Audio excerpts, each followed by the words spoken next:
Skin lightening industry करोड़ों रुपए की बन चुकी है, लेकिन इसके मेन रीजंस जो हैं वो है हमारे स्कूल्स, हमारे आसपास के लोग, हमारे रिश्तेदार और कई कई बार हमारे खुद के पेरेंट्स।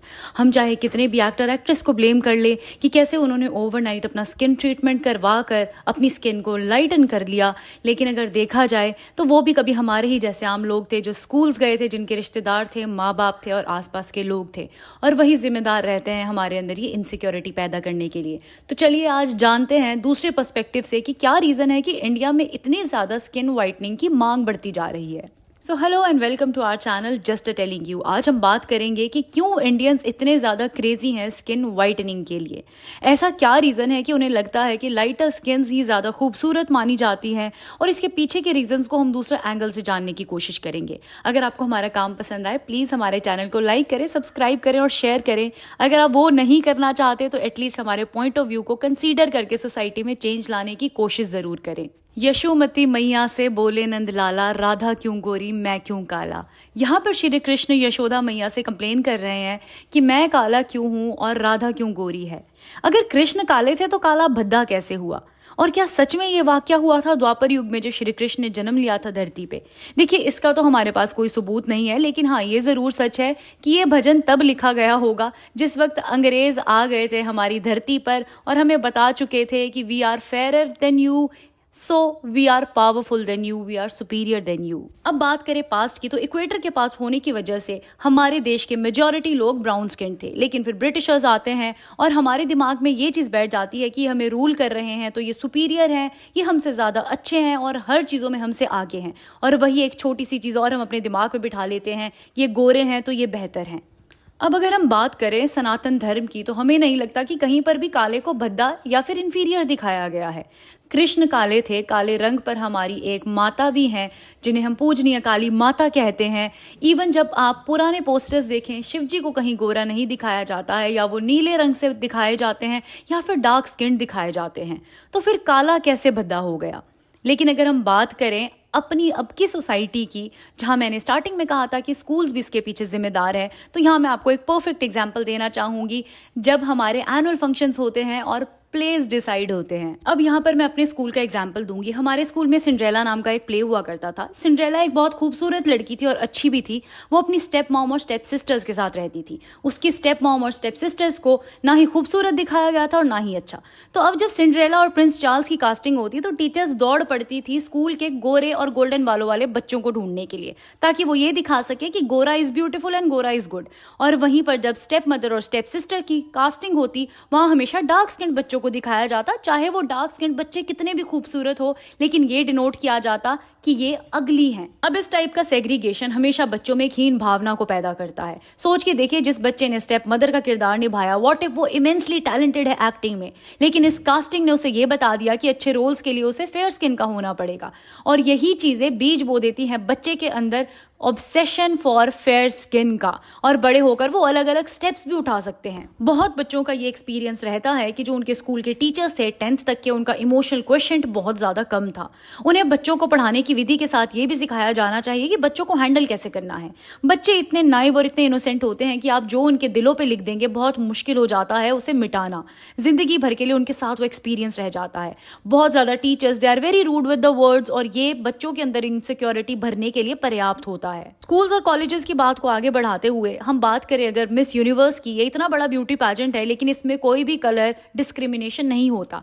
डार्क स्किन लड़कियों को हमने बहुत बार जीतते हुए देखा है अपने टैलेंट के बेसिस पे और अपनी खूबसूरती की वजह से। लेकिन वहीं जब स्कूल में फेयरवेल और फ्रेशर होती है तो हमेशा चॉइस कलर ओरिएंटेड होती है और गोरे बच्चों को ही जिताया जाता है। इसके अलावा एक और किस्सा है जो ऑलमोस्ट सबने अपनी जिंदगी में देखा होगा। कभी इसमें रिश्तेदार इन्वॉल्व होते हैं, कभी पड़ोसी, कभी खुद के हमारे माँ बाप, या कभी हमारे दोस्त। एक ग्रुप में अगर 4-5 बच्चे हैं तो सबसे फेयर स्किन के बच्चे को पॉइंट आउट करके कहा जाता है, अरे तुम तो बहुत खूबसूरत हो। देखिए, आपने उस बच्चे के मन में सुपीरियरिटी कॉम्प्लेक्स तो डाल दिया फेयर स्किन के लिए, लेकिन आप ये सोचिए आसपास के बच्चों के मन में आपने क्या मैसेज छोड़ा कि वो जैसे हैं, जिस कलर में है, वो खूबसूरत नहीं है और शायद सोसाइटी में फिट होने के लिए एक स्पेसिफिक स्किन टोन में वो नहीं है। अब अगर हम ये समझे कि क्यों कुछ लोगों की स्किन डार्क कलर की होती है और क्यों कुछ लोगों की लाइट कलर की, तो इससे भी आप एक बहुत ही ज्यादा संतुष्टजनक आंसर निकाल सकते हैं।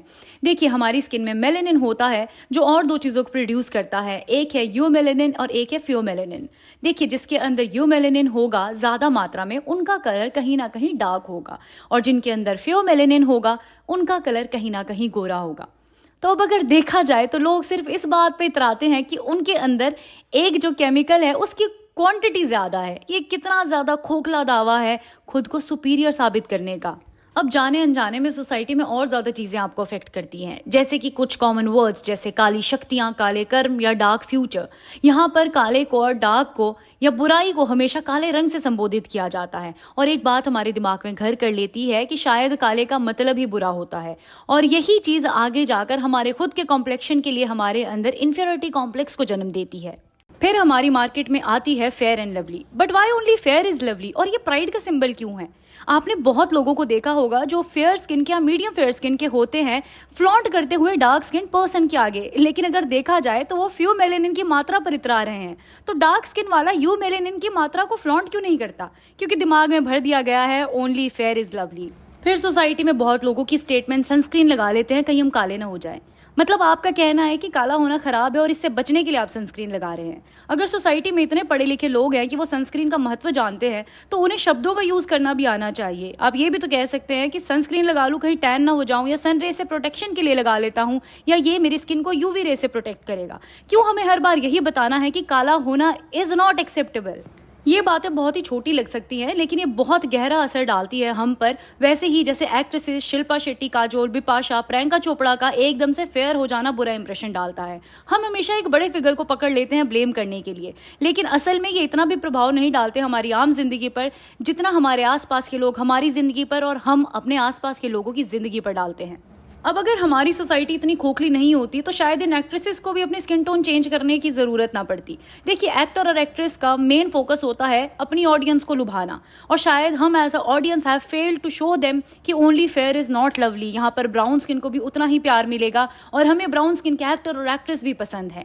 अब अगर बात करें यहाँ पर इन ट्रीटमेंट्स के, तो यहाँ दो टाइप के ट्रीटमेंट्स होते हैं जहाँ मेलेनिन को या तो परमानेंट तौर पे या फिर टेम्परेरी तौर पे खत्म कर दिया जाता है। Permanent is not at all safe. यहाँ पर आप सेल्स को मार रहे हो जो आगे जाकर कैंसर का रूप भी ले सकता है। उसके अलावा एक और शॉकिंग बात, FDA ने बैन किए हुए हैं ये इंजेक्शन, इवन ग्लूटाथायोन के इंजेक्शंस भी, जो आपने बहुत ज्यादा सेलिब्रिटीज और इन्फ्लुएंसर्स को प्रचार करते हुए देखा होगा। ये प्रॉब्लम हमारी सोसाइटी में इतनी अंदर जा चुकी है कि इसे रिमूव करना बहुत जरूरी है। एक स्टेप ये हो सकता है कि बच्चों के टेक्स्ट बुक में एटलीस्ट इसके बारे में एक चैप्टर हो जहां हमें बताया जाए कि हमारा जो कॉम्प्लेक्शन है वो हमारे नेचुरल सिलेक्शन से आया और उसी की वजह से आज हम यहाँ हैं। तो इसे ओन करने में कोई बुराई नहीं, ताकि कम एज से ही बच्चों में ये जागरूकता फैले कि fair is not always lovely, और जो आपकी स्किन है वही आपका यूनिक क्वालिटी है और वही आपका यूनिक फीचर है। वहीं अगर हम अमेरिकन की बात करें, 10 में से 8 अमेरिकन मानते हैं कि tanning is better, caramelise skin जो है वो ज्यादा बेटर है फेयर स्किन से। तो कहीं नहीं लिखा कि फेयर स्किन ज्यादा अच्छी है।